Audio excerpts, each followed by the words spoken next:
Hello and welcome to On the Other Hoof. It is Breeders' Cup time out in Santa Anita, California, and we are joined by two very special guests from, well, not from California. One's Canadian, one's in the middle of America somewhere. But we're joined by Andrew Rideout, as last year he is trackside at Santa Anita once again, rocking some sunglasses. And we have a new face, Thank you very much. on board. You guys are going to be giving us the American angle on tomorrow and Saturday's races. Are you guys excited? Absolutely.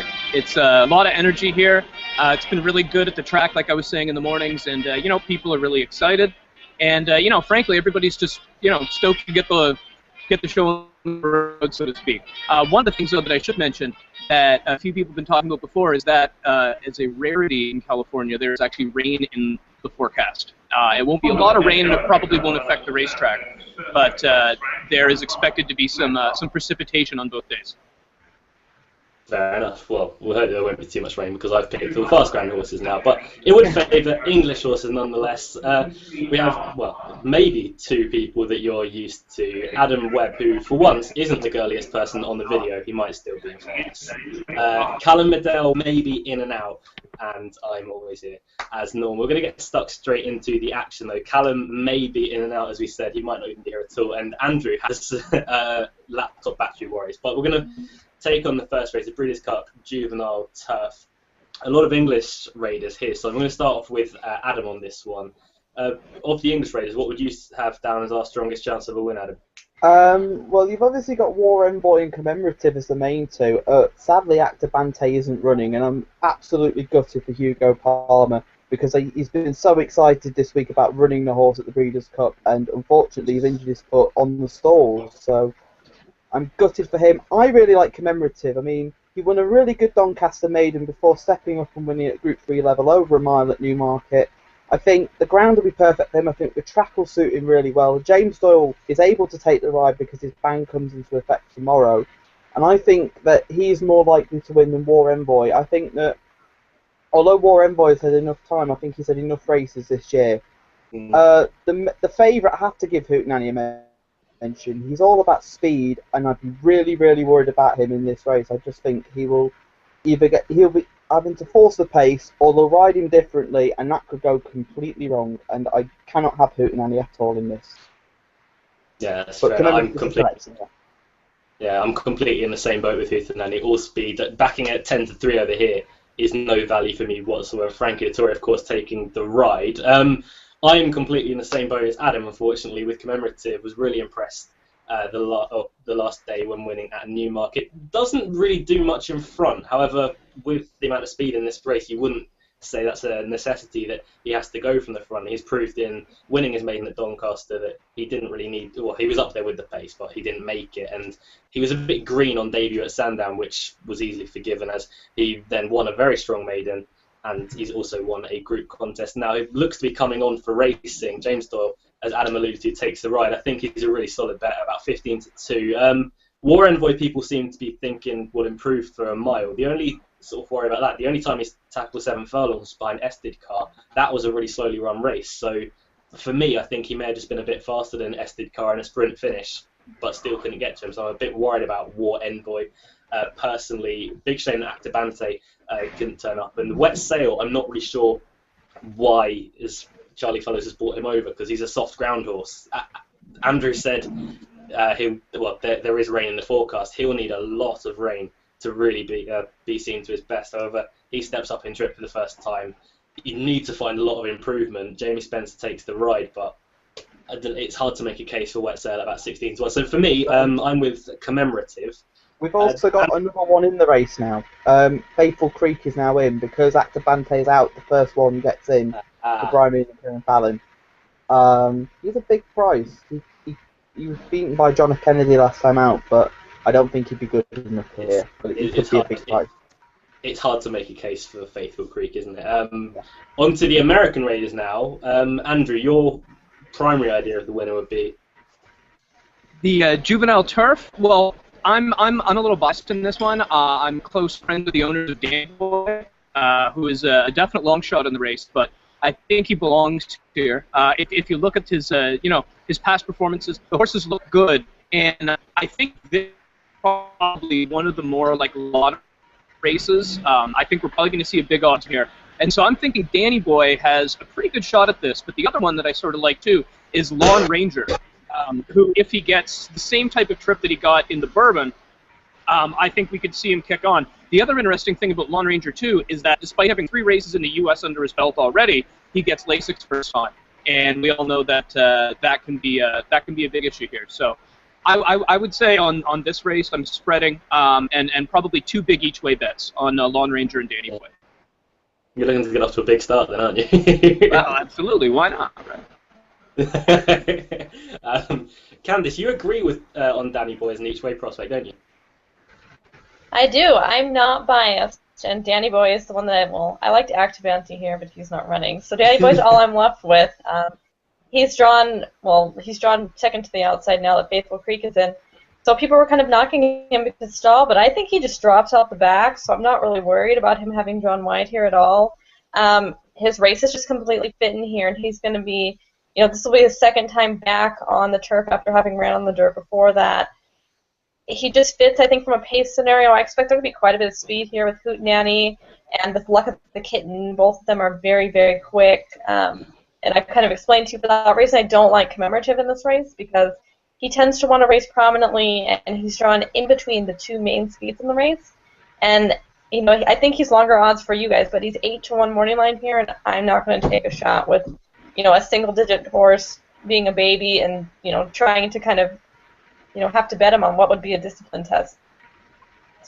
Having these 2 really quick, really headstrong horses on either side of him and having to settle behind them. And even if he settles just behind them, they might go too fast. I think he might have to really settle mid-pack, and I'm not really sure he can do that. So Danny Boy is one. He'll be last to go early, and that's perfect for me. Fair enough. I think you're completely wrong with Commemorative on that. It's a fair argument, though. It is a fair argument. I'll give it that. No, I completely get the argument. Personally, I think he's fantastic value at the price he currently is. We'll move on very swiftly to what we all know as the 10.05 at Santa Anita, the Breeders' Cup Dirt Mile. Now, not really much of an English contingent here. However, we have heard a lot about how Golden Sense is an absolute good thing in this race. Andrew, if you could shed any light onto Golden Sense and his chances. Well, it's absolutely his race to lose. He's a level above most of the other horses here, and the thing that he really has going for him is he's drawn inside, and Santa Anita, as a lot of us who watch the track frequently, the track favors inside speed, and he'll be able to show that here. He really couldn't be in a better spot. The only issue, obviously, is that his price isn't going to be very good. He's going to be quite short. If you are trying to beat him, I'd say either Pants on Fire, Big Bane Theory, or more likely Tapiture. If you're going to try to beat Golden Sense, but I'm not. I think that he's just too far above the others in this one. And I have a feeling that you could probably key him up with any of those other horses and probably still get a decent price. But I think Golden Sense is best used for UK players as part of a multi-race wager. Pick out 4 or 5 good horses from all the different races. He's going to be a banker for a lot of people, and I'm actually really interested to see what price he really goes off at and how many people do try to beat him. And I don't think he's going to get beat myself. But I mean, obviously he could run into traffic trouble. He could break badly, but even then, I think he's good enough to be able to come back, even if he does make a mistake. I think his class will show in this race. Yeah, that's fair enough. So fairly sweet on Golden Sense chances. Candice, the same for you? Yeah, definitely. I mean, he's been so consistent all year long. He ran, his best race 2 back at Del Mar. I was there, and he just looked like a monster. He finished second towards Tapestry in the Santa Anita Sprint, but there was no harm in that. He was caught up in an insane speed bill in the front and still only lost by a nose. He's looked absolutely fantastic in videos of work from him all week long. I'm not going to try to beat him. I think there's value elsewhere if you're trying to, kind of place something each way. I think Vickers in Trouble, you can make a case for each way just because he's kind of an honest type. He always runs this race. He tends to always finish in the top 3. And he's just kind of the type who flies under the radar with people and kind of sneaks in for a place, in there. I think he can settle up the speed. He's done it before. He did it in leading up to the Kentucky Derby and actually made a really nice move coming off of the far turn. And if he pulls something like that, then he definitely has a shot in here at, making the board. Here, who people seem to like is Tapiture. And that's coming from me, and I'm a big, big fan of the horse. Like, I've loved him all year long. I've played him in the Derby. I've played him in every race I think he's ran since then. But I think he's a little bit over his head here. He does like to be, kind of mid-pack to forwardly placed, which could be a little bit troublesome. I just don't think he's fast enough to hang Golden Sense up there. And he is thrown wide. So Tapiture is a horse who I think, could easily go off at really short odds, who I don't necessarily think it's justified. Yeah, that's fair enough. He's currently around 5-4 over here. Would you guys say that's a decent price for Golden Sense? Yeah. Well, he's 6-5 morning line over here, isn't he? Yeah, and I think he'll probably go off shorter than that. That's fair enough. So a little bit of value in the price of Golden Sense. Adam, have you got any particular view on this race? No, not really. It's basically all I've heard from people in America is this Golden Sense is an absolute good thing, and I have a friend in New York who said to me, this horse will not get beat, so I'll trust his judgment, and if he's wrong, then I think I'll be taking that kind of view as well. I'm actually a fan of Vickers and Trouble, as Candice knows from quite a while ago.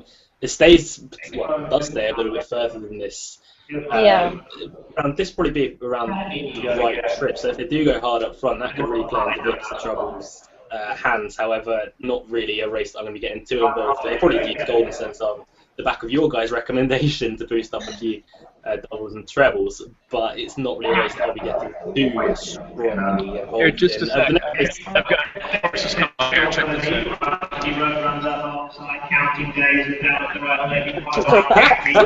live and on the other hand, we have a live race for the first time out. I know. Is that the first time we've ever actually had a live race on one of these shows? Probably. I don't think we've got the television right for that, but... Yeah, that's it. I think we're gonna get pinched for bootlegging streams. You can pick up the time on that. The next race is Wigan, though, is the 10th.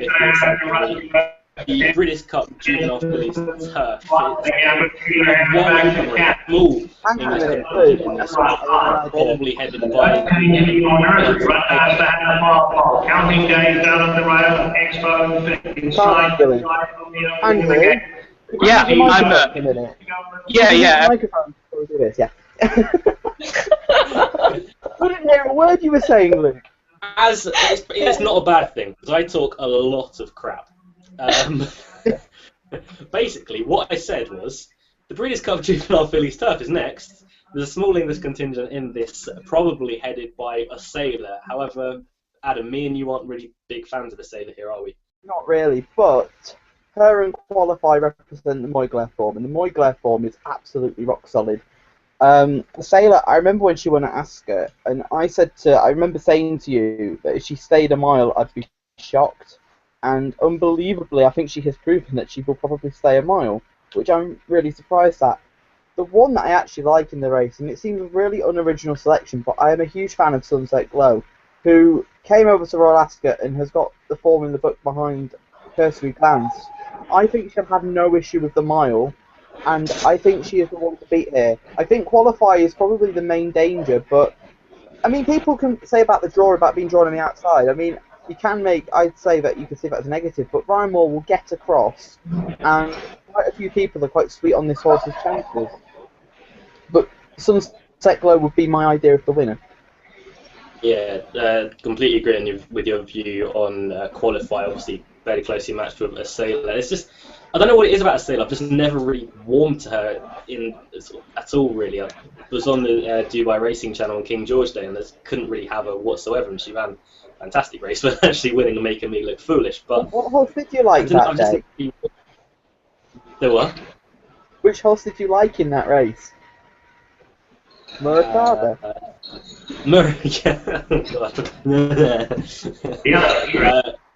Yeah, Murakaba. But I don't know. A sailor's not really a horse I've ever really got excited about. Prize Exhibit is an interesting one. Has recently been bought for American connections. However, I have small worries about the ground. I'm a big fan of Prize Exhibit back in England. She's a little bit of a nutcase, which will be endearing to a few people out in America, especially the likes of Andrew, who looks like an absolute badass right now.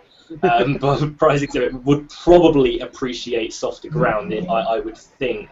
However, I never really have much of a problem with her on faster ground. So 20-1 might be a little bit of value. Qualify would be my biggest idea of a winner from this side of the pond. Sunset Glow obviously comes there with a big chance on the back of our Royal Ascot run, but there's a few people in the States that don't really like Sunset Glow's chances, and I think, Candice, you're one of them. I don't like her chances at all. I think she's super overbet. I understand people going through the cursory glance form, which is strong, but there's going to be a ton of pace in here, and she's going to be one of them. So I couldn't have her at all in the spot, to be honest with you. And like you guys, I do like Osela. I really like her win at Newmarket racing anyway, so for her to win over that, it was a really nice race, and I thought that because she won it so easily, it was kind of a perfect prep to come out here. It wasn't pushed too hard. And I like horses like her that, you know, 7 furlong horses overseas who come here and run the mile. They tend to just suit up well versus, you know, some of maybe the true milers will come out here and it ends up being a tad short. I just think the turf here isn't quite as deep and, you know, it's rock solid. As far as some of the others, I think Qualify is the big danger to Osela. I'm not worried about the draw for her. I think, again, she's another one who's just going to drop out the back and get towards the rail and save as much ground as she can. And being that there is, you know, an expected fast pace, she's one who could take advantage of that. Another one who's been running at 7 furlong stretching out to a mile is exactly what I want. So Osela and Qualify are really the two who I'm looking at here. If you're looking, you know, for kind of a bomb, a bigger price, it's worth looking at Quality Rocks. She finished second at extremely fast pace last time out. That was her first time on the turf, so she'll be second time turf here. She'll be second time Bilmont. I expect her to improve a 10 for that. It's 20-1 over here in the States, and I think that's a massive price for her. So Quality Rocks, you know, is potentially a big long shot with a chance in here, but I'm looking at Osela and Qualify for the real win threats. Enough.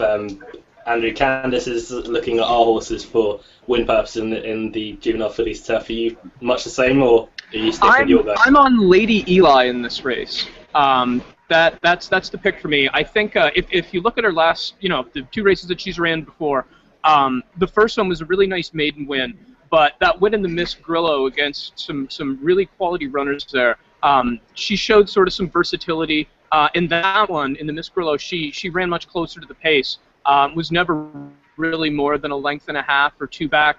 Moved at the right time, and the way she drew up, you know, she won by 3 lengths and was 5 wide as well. So the way I look at it, anybody can win this race. These are tricky races to bet on, but Lady Eli is one of my key banker horses throughout the entire the 2 days of the Breeders' Cup. I also think too, if there's any spoiler in there for it's going to qualify. It's hard to bet against Ryan Moore on any race, and in one like this, it's a race where the horses are still sort of finding their feet. A lot of them only had 2 or 3 races, and to me, a really high-end jockey can make all the difference, particularly with horses that are still a little bit green. But for me, Lady Eli's is absolutely the play. Fair enough.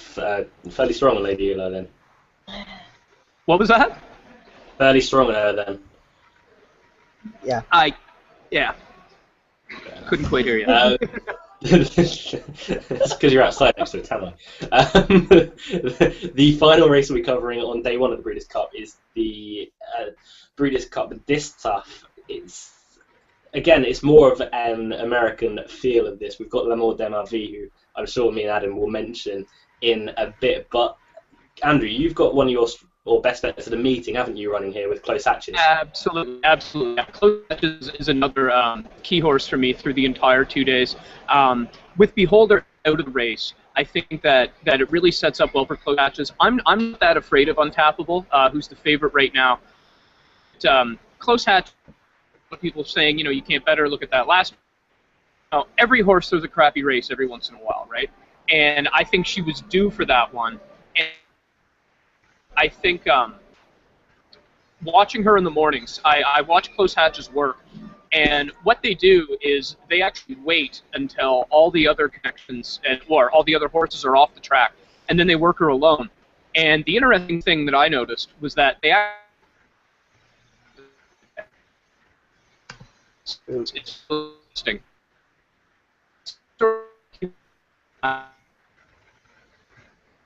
That could be the most interesting thing ever.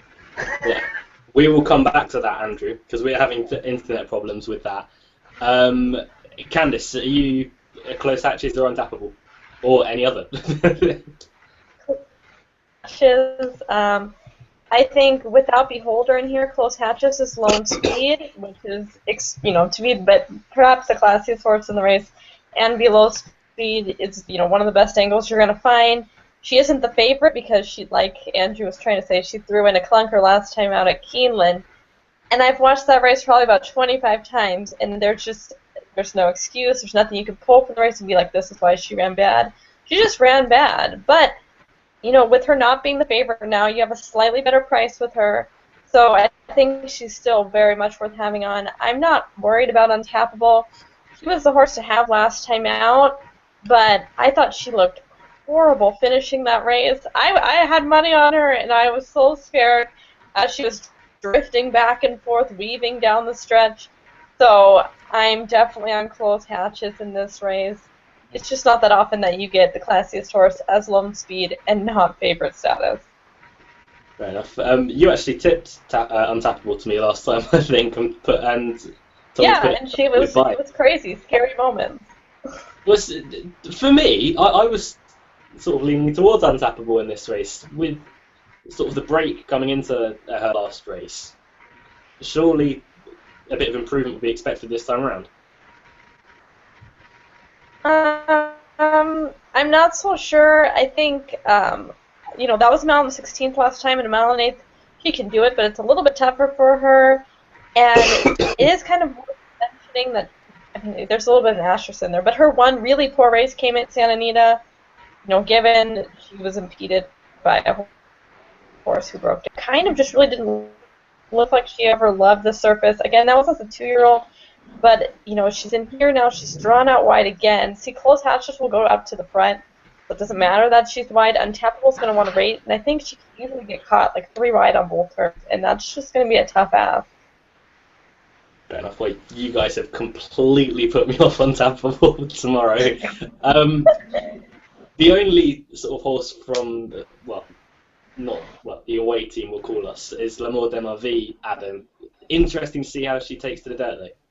She's got a pedigree that suits dirt, though, which I find really interesting. And if you can forgive her last start, then I think 16-1 is unbelievable each-way value on her. She was second at Royal Ascot to Integral, and we've all seen what Integral's gone on to do since, with winning 2 Group 1s. And she disappointed, obviously, last time out Integral, but less said about that run, the better.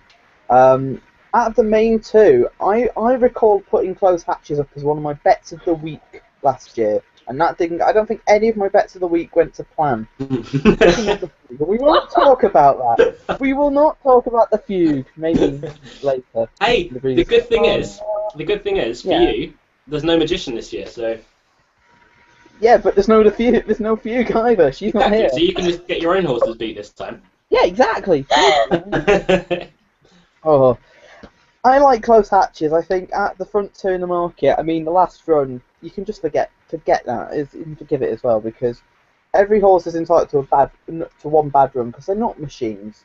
And I think that she'll be, as Andrew was saying before he got cut off, and we'll get him to say it again, but he's saying that she works alone, so they must be pretty confident that she can bounce back here. And considering you're saying that Untappable's favourite over there, the joint favourites over here, I think for a win purpose I'd have Close Hatches, but L'Amour de ma Vie, if she can bounce back from that last run, I think she could be very dangerous at 16s. Yes, but I do completely agree with L'Amour de ma Vie. She's got decent form on the sandback in France, so it's a bit of a ask whether she'll take to dirt. But if she does, 16-1 is a huge price about her. She's obviously a very, very classy filly. Finished mixing it with the likes of Integral this season. Integral, for me personally, is one of the horses of the season. I absolutely adore her. I think she's going to be a fantastic horse next year up against the boys as well. So L'Amour de ma Vie, it's just that nagging doubt that we have every single year. If she does take dirt, then she'll be a big player. However, we don't know if she will.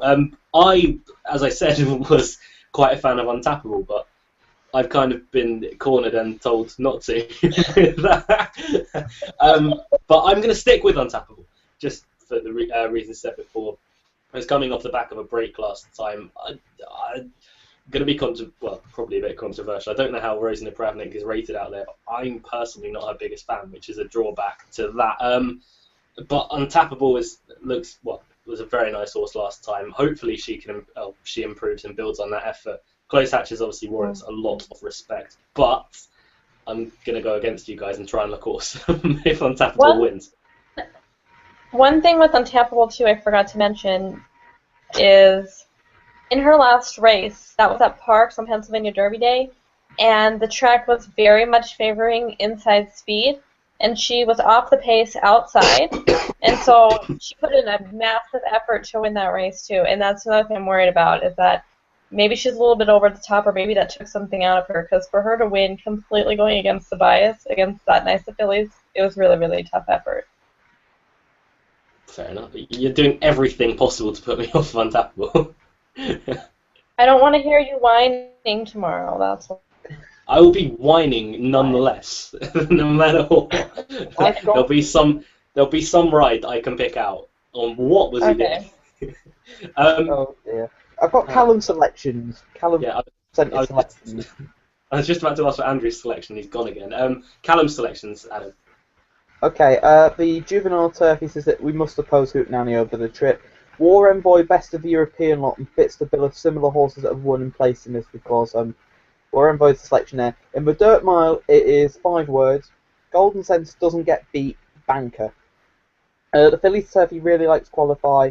Wants to take on Sunset Glow at the trip, but Qualify's been crying out for it. Won a good race last time in easy style. Crying out for the extra furlong, loves fast ground and more to help with the draw. And as Andrew said, having Ryan Moore could be the difference between winning and losing. In the Distaff, he says that the 2 favourites, Untappable and Close Hatches, are the class fillies, but had long seasons, and the suspicion for him is that neither of them are quite as good now as they were earlier in the year. Belle Galante put up a similarly impressive performance lately, and much prefer her coming off a recent big performance. Likewise, Ria Antonia, but she has a fair bit to find. They're his thoughts on day 1 of the meeting, anyway. Candice is not happy with that. No, I'm very anti-Belle Galante. I thought she got a very, very, very easy trip last time out, so no. Good luck to him. Don't blame the messenger. She's sort of her face blowing up then. Right. Andrew's best bet on day 1 of the Breeders' Cup will be Close Hatches, because he told me that earlier. Candice, your best bet on day 1? I'm going to say... Who? It's going to be all the same, isn't it? We're all going to be Close Hatches? Well, no, I'm not. No.